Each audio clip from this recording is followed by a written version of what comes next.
हम एक श्लोक प्रायः बोलते हैं, प्रथम स्कंध का श्लोक है।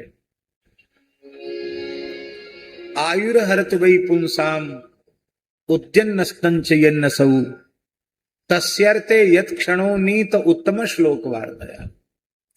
हम सबकी आयु नष्ट होती चली जा रही है। सूर्य उदित होते हैं, फिर सूर्य अस्ताचल को जाते हैं, और आयुर्हरति को कह आयुर्हरति को आयुर्हरति सूर्य भगवान आयु का हरण करते हैं।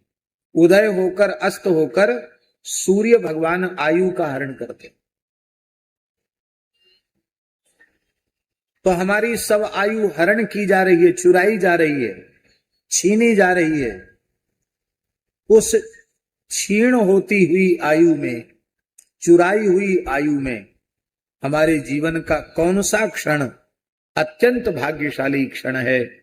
तो तस्यर्थे यत् क्षणो नीत उत्तम श्लोक वार्तया।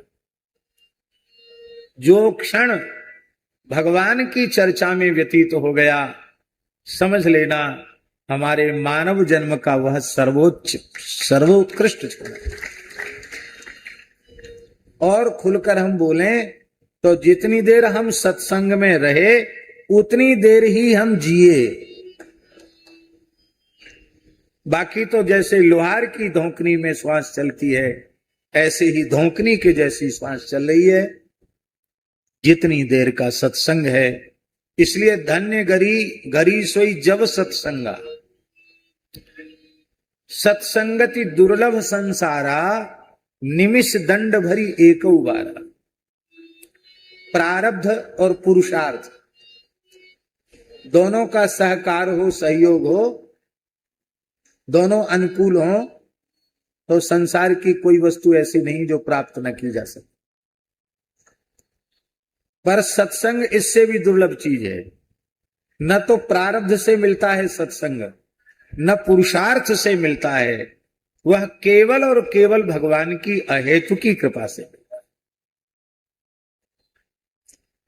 विनय पत्रिका में गोस्वामी जी ने तो यहां तक एक जगह कहा है कि जब भगवान श्री राम सत्य संकल्प हैं और वे सत्य संकल्प प्रभु श्री राम अपनी ओर से अपने अंशभूत जीव के कल्याण का संकल्प कर लेते हैं, तब उसे संतों की सन्निधि मिलती है।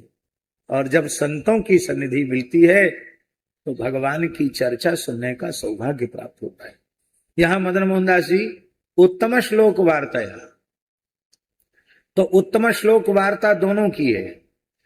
उत्तम श्लोक शब्द के दो अर्थ हैं, एक तो भगवान और एक भगवान के भक्त। क्योंकि भगवान के संबंध में जब उत्तम श्लोक शब्द का अर्थ करेंगे तब उसका अर्थ होगा उत्तमैहि श्लोक्यते स्तूयते असौ उत्तम श्लोको हरिः। उत्तमैहि, उत्तम कौन है? उत्तम शब्द का सरलार्थ है जिनके रजोगुण तमोगुण की पूर्णतया निवृत्ति हो चुकी है, जो विशुद्ध सत्व में प्रतिष्ठित हो चुके हैं। ऐसे नारद शुक सनकादिक जो महानुभाव हैं वे उत्तम हैं। उनके द्वारा जिनके नाम रूप गुण लीला का निरंतर कीर्तन होता हो, निरंतर स्तवन होता हो, वो उत्तम श्लोक भगवान। अब भक्त के अर्थ में कैसे उत्तम श्लोक शब्द घटित होगा? तो भगवान को उत्तम कहते हैं, भगवान को उत्तम कहते हैं। उत्तमः पुरुषस्त्वन्यः परमात्मेत्युदाहृतः, परमात्मा को ही उत्तम कहा गया। इसलिए तो भगवान को पुरुषोत्तम कहते हैं। चाहे मर्यादा पुरुषोत्तम कहो, अथवा लीला पुरुषोत्तम कहो, अथवा पुराण पुरुषोत्तम कहो, भगवान को पुरुषोत्तम कहा जाता है। वो भगवान किसकी स्तुति करते हैं, भगवान किसका गुणगान करते हैं? तो भगवान अपने भक्तों के नाम रूप गुण लीला का कीर्तन करते हैं।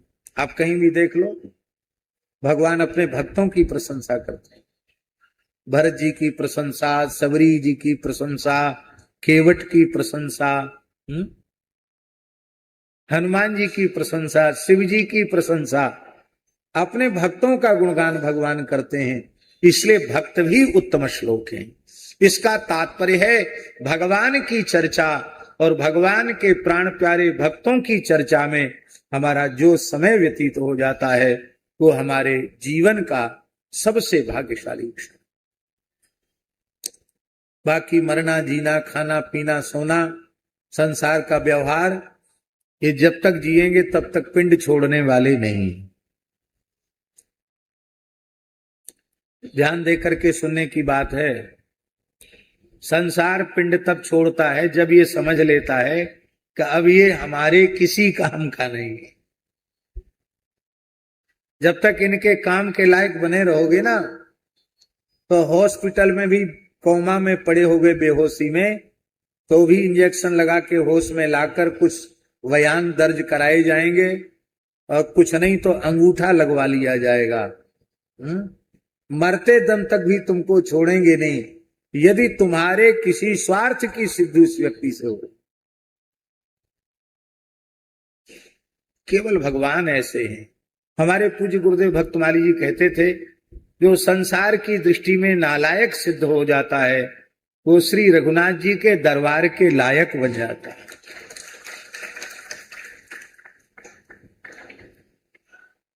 तो संसार का व्यवहार पिंड छोड़ने वाला नहीं, ये तो पीछे लगेगा ही रहेगा। और इसी व्यवहार में रहते हुए, कर्तव्य का पालन करते हुए हमें अपने मानव जन्म को सफल बनाना है। तो उसकी पद्धति क्या है? उसकी पद्धति ये है कि तस्यर्थे यत् क्षणो नीत उत्तम श्लोक वार्तया। थोड़ा क्षण भगवान की चर्चा में, भक्तों के गुणगान में हम व्यतीत कर दें। माई मेरे श्याम लग्यो